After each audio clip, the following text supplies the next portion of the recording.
नाश्त्याला रोज रोज काय बनवायचं, मुलांच्या मधल्या वेळेत खायला काय द्यायचं, कुटुंबातल्या प्रत्येक आईला पडलेला प्रश्न.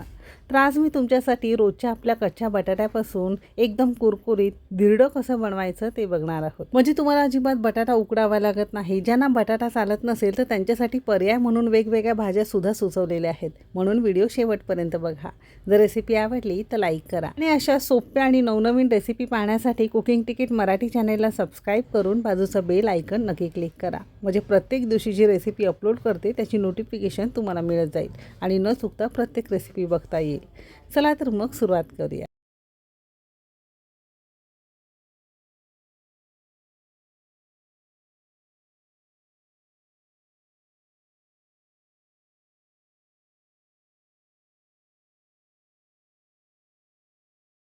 तर आजचा हा झटपट नाश्ता बनवण्यासाठी सगळ्यात पहिल्यांदा इथे आपण मेजरिंग कपने 1 कप आणि वजनी म्हणाल तर साधारणतः 200 ग्राम प्रमाणात रोजच्या वापरातलं आपलं डाळीचं पीठ घेतलं आहे. आता ज्यांना कोणाला चणा डाळीचं पीठ चालत नसेल तर मूग डाळीचं पीठ वापरू शकता. मूग डाळीचं पीठ चालत नसेल तर कोणत्याही भाकरीचं किंवा ज्वारीचं पीठ तुम्ही इथे वापरू शकता.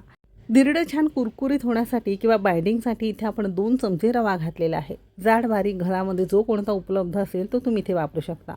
यामुळे मस्त एक छान कुरकुरीतपणा येतो. चमचाभर आपण इथे धने जिरे पूड घेतलेली आहे. फक्त धनापूड असेल तर तीसुद्धा वापरू शकता. अगदी पाव चमचा आपण यामध्ये हळद घेतलेला आहे.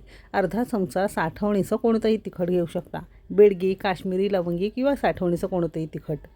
यामध्ये अगदी अर्धा चमचा आपण ओवा घेतलेला आहे. हाताने थोडंसं चुरून घालू शकता. 3 ते 4 लसणाच्या पाकळ्या, अर्धा इंच आलं आपण अगदी बारीक चिरून घेतलं. तुम्ही किसून घेऊ शकता, ठेचून घालू शकता किंवा आलं लसूण पेस्ट अर्धा चमचा वापरू शकता. शक्यतो आलं लसूण ताजंच असावं म्हणजे चव अगदी धिरड्याला छान येते. 2 चमचे आपण इथे बारीक चिरून कोथिंबीर घेतलेली आहे. कोथिंबीरऐवजी तुम्ही पालक किंवा मेथी असेल ती चिरून थोडीशी वापरू शकता. अर्धा चमचा किंवा चवीपुरतं मीठ घालायचं आहे. एक मध्यम आकाराचा कांदा छान बारीक चिरून घेतलेला आहे. थोडा वेळ बाजूला ठेवून देणार आहोत. इथे आपण एक मध्यम आकाराचा कच्चा बटाटा स्वच्छ धुवून घेतलेला आहे, ज्याचे आपण सालं काढून घेणार आहोत. तर बघितलं इथे अजिबात तुम्हाला बटाटा उकडून सुद्धा घ्यावा लागत नाही. आता ज्या मंडळींना बटाटा चालत नसेल तर याऐवजी कच्चं रताळं असतं ते वापरू शकता. कोबी असते ती बारीक चिरून घालू शकता किंवा कोहळं असतं ना ते सुद्धा त्याची सालं काढून किसून तुम्ही यामध्ये वापरू शकता.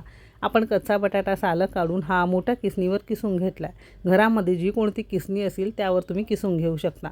म्हणजे ज्यांना बटाटा चालत नाही त्यांनी वेगवेगळ्या अशा भाज्या चिरून घालू शकता किंवा तुम्ही इथे काकडी जरी किसून घातली ना तर उन्हाळ्याच्या दिवसांमध्ये पौष्टिक ठरेल. बटाटा घेतलेला आहे. आता एका पाण्याने आपण स्वच्छ चोळून धुवून घेणार आहोत. तसं बघायला गेलं तर बटाटा आरोग्यासाठी तसा बराच, फक्त त्यावर लागलेलं स्टार्च त्यामुळे वजन वाढण्याचं काम करतं.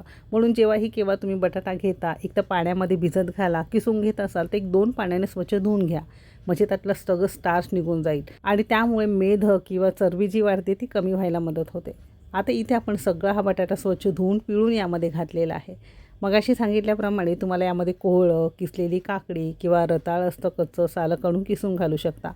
आता इथे आपण अर्धा कप साधं पाणी घेतलं आहे. सुरुवातीला अर्धा कप पाणी घालून छान एकजीव करून घेतलं आहे. प्रत्येकाच्या पिठाची किंवा बाकीच्या मसाल्यांची क्वालिटी थोडीशी वेगवेगळी असू शकते. त्यानुसार पाणी थोडं कमी अधिक लागू शकतं. थोडं घट्ट वाटत होतं म्हणून सेम कपने पुन्हा पाव कप आपण साधं पाणी घेणार आहोत. म्हणजे जसं लागेल तसं थोडं पाणी घालून तुम्हाला हे पीठ भिजवून घ्यायचं आहे. हे पीठ फार जास्त पातळ नको किंवा फार जास्त घट्ट नको. धिरडं बनवण्यासाठी सेमी पातळ आपल्याला पीठ भिजवून घ्यायचं आहे. जास्त घट्ट पीठ जर तुमचं हे राहिलं तर तुमचं धिरडं थोडंसं जाड होईल आणि खाताना अजिबात कुरकुरीत लागणार नाही. जर पातळ पीठ राहिलं की जास्त पसरलं जाईल आणि तव्याला चिटकून बसेल. म्हणून असं हे सेमी पातळ आपण पीठ भिजवून घेतलं आहे. साधारणतः एक अर्धा पाऊण कप आपल्याला यामध्ये पाणी लागलेलं आहे. पीठ भिजवून झालं, पटकन आपण याचे धिरडे करायला घेणार आहोत. त्यासाठी तवा गरम झालेला आहे. आता यामध्ये अर्धा चमचा फक्त आपण तेल घालणार आहोत. तेल जितकं छान वापराल तितके छान कुरकुरीत तुमचे हे धिरडे व्हायला मदत होईल. थोडंसं पसरून घेतलं आणि हे पीठ जेव्हा तुम्ही धिरड्यांसाठी करता ना ते छान असं एकजीव करून घ्यायचं आहे. जेणेकरून बटाटा असेल, कांदा असेल, बाकी सगळे जिन्नस तळाला जाऊन बसणार नाही. आता धिरडं जसं तुम्हाला लहान, मोठं, मध्यम लागत असेल त्यानुसार पीठ घालायचं आहे आणि अगदी हलक्या हाताने छान पातळ पसरून घालायचं आहे. म्हणजे हे पीठ ना जास्त पातळ नाही, जास्त घट्ट नसल्यामुळे तुमची धिरड्याला जाळी अगदी छान पडते. हे पीठ जरी घातलं न पसरता सुद्धा तुम्ही असंच केलं ना तरी तुमची धिरडी छान होतात. आता सगळ्या शेवटी थोडंसं अर्धा चमचा आपण तेल असं कडेला पसरून घेतलं. झाकण लावायचं आहे आणि अगदी मध्यम आचेवर साधारणतः 1 3-4 मिनटं आपण झाकून शिजवणार आहोत. कारण यामध्ये आपण कच्चा बटाटा वापरलेला आहे. आहे. घातलेले सगळे जिन्नस कच्चे असल्यामुळे शिजवून घेणं गरजेचं आहे. ती कढया याच्या छान मोकळ्या झालेल्या आहेत. बाजू उलटून घेतलेली आहे. तर बघू शकता मस्त छान याला जाळी आल्यासारखी दिसत असेल, कारण पीठ आपण फार जास्त घट्ट केलं नव्हतं. पीठ जर जास्त तुमचं घट्ट राहिलं असतं ना, तर अजिबात त्याला जाळी येत नाही, कुरकुरीतसुद्धा होत नाही. आता दोन्ही बाजूने साधारणतः मध्यम आचेवरच एक 8 ते 10 मिनटं आपण मस्त खरपूस भाजून घेणार आहोत. 7 मिनिटं झालेली आहे. असं हे खरपूस आपलं धिरडं तयार झालं आहे. एका ताटावर आपण काढून घेतलं आहे. आता सध्या ना उन्हाळ्याचे दिवस सुरू आहेत, तर फार जास्त जेवणाची सुद्धा इच्छा होत नाही. जेवण बनवण्याचा सुद्धा गरमीमुळे कंटाळा येतो. मग अशा वेळेस ना या धिरड्याच्या पिठामध्ये तुम्ही मेथीची, पालक, कोणतीही पालेभाजी तुम्ही चिरून घालू शकता किंवा कोणतीही फळभाजी तुम्ही किसून घालू शकता. आणि अशी ही धिरडं जरी तुम्ही एखाद्या कोशिंबिरीबरोबर किंवा एखाद्या चटणीबरोबर खाल्लं ना, तरी अगदी छान पोट भरतं. फक्त इतकंच आहे, फक्त घातलेले सगळे जिन्नस ना आपल्याला अशी छान खरपूस भाजून घ्यायचं आहे. कच्ची ठेवायची नाही, म्हणजे ती बाधतसुद्धा नाही. सेम पद्धतीने आणखीन आपण एक धिरडं इथे भाजून घेतलेला आहे. आता कच्चा बटाटा घातल्यामुळे ना मस्त छान लागतो आणि मुलांनासुद्धा खूप जास्त आवडेल. आणि बटाटा असल्यामुळे पोटसुद्धा छान भरून राहतं.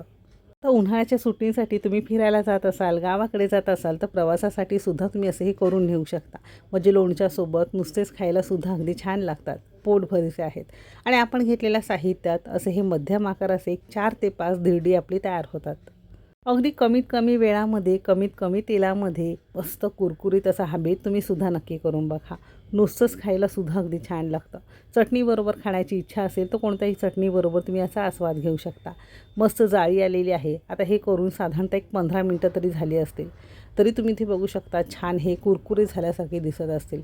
दोन्ही बाजूने छान भाजलेले आहे, कच्चे नाहीत. छान पातळ असल्यामुळे खायलाही अगदी छान लागतात. कशी वाटली ही आजची रेसिपी कमेंट करून नक्की सांगा. जर आवडली असेल तर लाईक करा. चॅनलवर नवीन असाल सबस्क्राईब करा. बाजूचं बेल आयकन नक्की क्लिक करा. चला तर मग भेटू एक मस्त आणि जबरदस्त रेसिपीसोबत. तोपर्यंत मस्त खा आणि स्वस्त रहा.